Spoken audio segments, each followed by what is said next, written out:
चाट का मसाला चटपटा करने के लिए। यह फुली रिकमेंडेड रेस्टोरेंट स्टाइल बनी है, बहुत मज़े की, आप ज़रूर ट्राई कीजिएगा।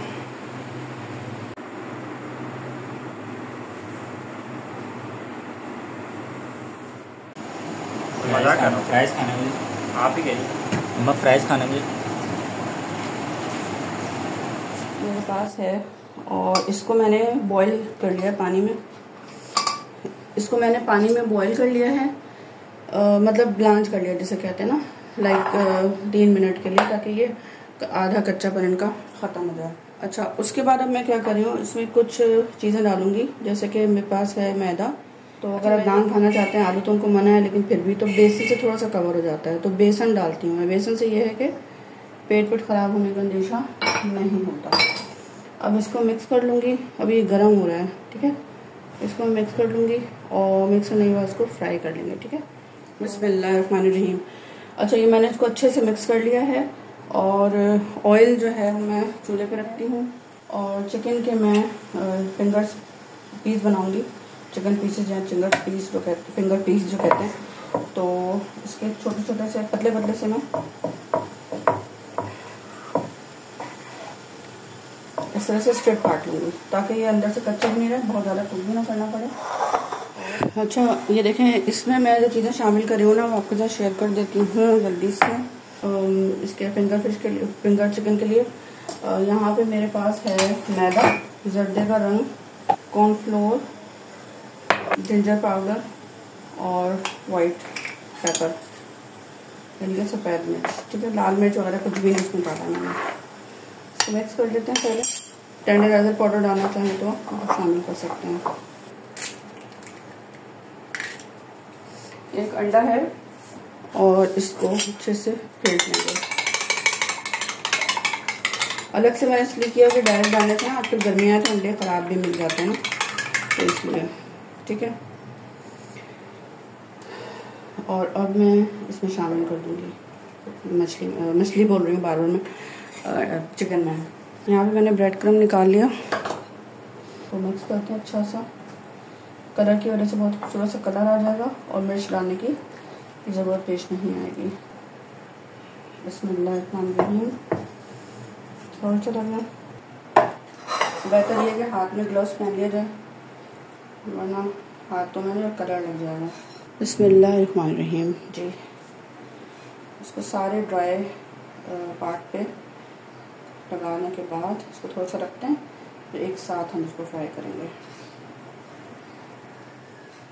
अच्छा, अब हम इसको फ्राई करना शुरू करते हैं। यहाँ पे जो गरम कर लिया हमने ऑयल को, तो बिस्मिल्लाह करके हम इसको ऑयल में डालते हैं और आँच धीमी होनी चाहिए। आँच तेज़ होगी तो फिर जल जाएगा और अंदर से गलेगा नहीं, क्योंकि चिकन इज़ नॉट कुक।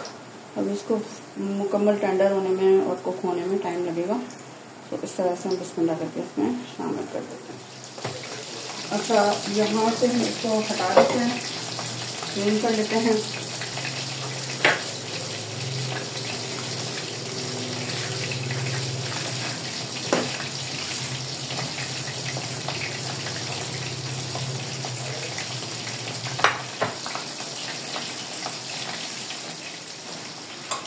अच्छा, यहाँ पे अब हम निकाल लेते हैं फिश को माशाल्लाह, और अच्छे से पानी इसका जो सारा ऑयल है ना निकल गया है। ये मैं आपको दिखाती हूँ, बिस्मिल्लाह माशाल्लाह का खूबसूरत लग रहा है। देखिए, ये देखिए, ठीक है। तो कोई भी सॉस डाल सकते हैं, तो मेरे पास गार्लिक सॉस है, वो मैं डाल रही हूँ इसमें। इसके बाद मान रही जी। तो ये देखें, ये चिप्स हो गई हैं माशाल्लाह। इसको निकालते हैं। कलर भी इसका येलो हो गया बेसन की वजह से, और पेट में ख़राब होने का भी ना अंदेशा नहीं होगा, ठीक है। अब चूल्हा बंद किया मैंने निकालने के बाद। जैसे कि मेरे पास यहाँ पे है ज़ीरा पाउडर टेस्ट तो डेवलप करता है, लेकिन फ्रेंच फ्राइज से ना बच्चों के पेट ख़राब नहीं होते। चाट का masala, most important is garlic powder, chicken powder, ठीक है। इन तमाम अज्जा को मिक्स कर लेंगे। क्रिस्पी कड़क हो रहा है माशाल्लाह। ज़बरदस्त माशाल्लाह। जी आज का लंच मज़ेदार सा तैयार है, लंच का चाय के साथ शाम में देने के लिए बच्चों को माशाल्लाह।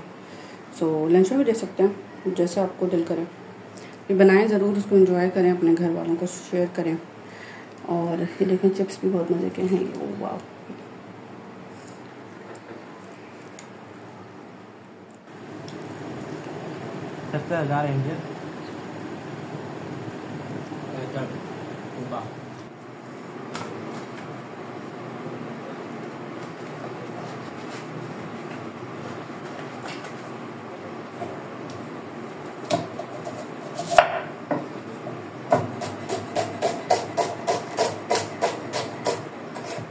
अच्छा यहाँ पे ना मैं थाई मशरूम्स बना रही हूँ, या थाई वेजिटेबल्स भी कह सकते हैं। लेकिन गाजरों को अपनी सफाई से काटा है मैंने, और अंदर का करना ये कि गाजरें हैं भी बहुत अच्छी माशाल्लाह। मेरे पास गाजरें हैं, ये प्याज है, प्याज को मैं स्लाइस कर लूँगी। ये वाला जो पीस है इसको अलग कर देते हैं। वैसे तो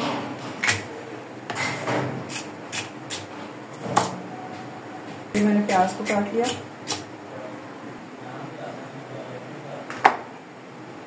यहाँ से इसको हटा देंगे, साफ कर लेंगे।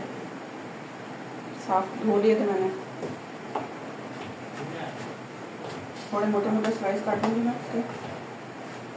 यहाँ मेरे पास आप देख सकते हैं कि ऑयल है, ऑयल में डाल दूँ बे लीफ, कड़ी पत्ता, तेज पत्ता और कड़ी पत्ता, पाउडर और पेस्ट, सारी सब्जियों को फ्राई कर लेंगे।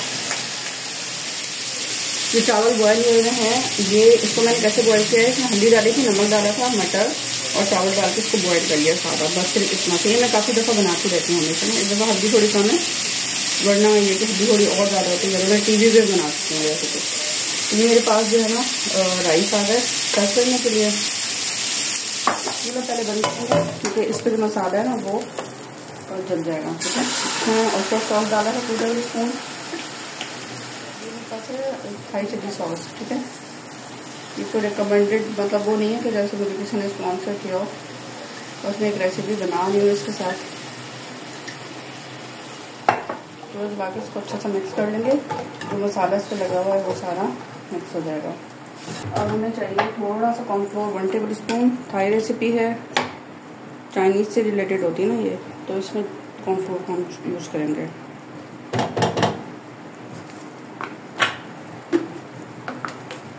और थोड़ा सा पानी मिलाते हैं ताकि लम्स नहीं बने साथ साथ। इसमें मज़ीद कुछ और डालने की ज़रूरत नहीं है, ये इतना ही अपनी ही जो है वो फ्लेवर में काफ़ी है। अब ये जो सब्जियां हैं इसको शामिल कर देते हैं, बिस्मिल्लाह करते हैं। देखिए थाई रेसिपी बन गई बहुत मज़ेदार सी। ज़रूरत पड़ी तो हम इसमें थोड़ा सा पानी शामिल कर देंगे, और जो गाढ़ा अपने लग रहा होता है थोड़ा सा और चाहिए हो, हल्के ऐसा करता है कर देते हैं ताकि पकने में ना गल भी जाएगा साथ साथ। ये जो कहानी है ना वो सब्जियों की है, और साथ में थाई चिली सॉस और ऑयस्टर सॉस की है। नमक हमने डाल दिया था तो मज़ीद नमक डालने की ज़रूरत नहीं है, थोड़ा सा और डाल दें हम सॉस।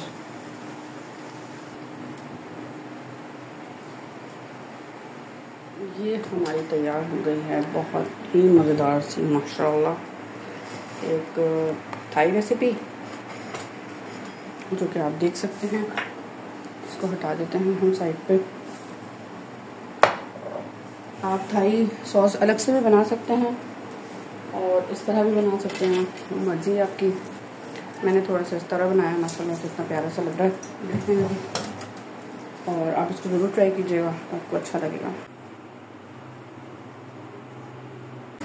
चले मैं ये आपको खा के बताती हूँ कि ये वाकई अच्छी है या मुझे ऐसे ही मैं आपको कह रही हूँ।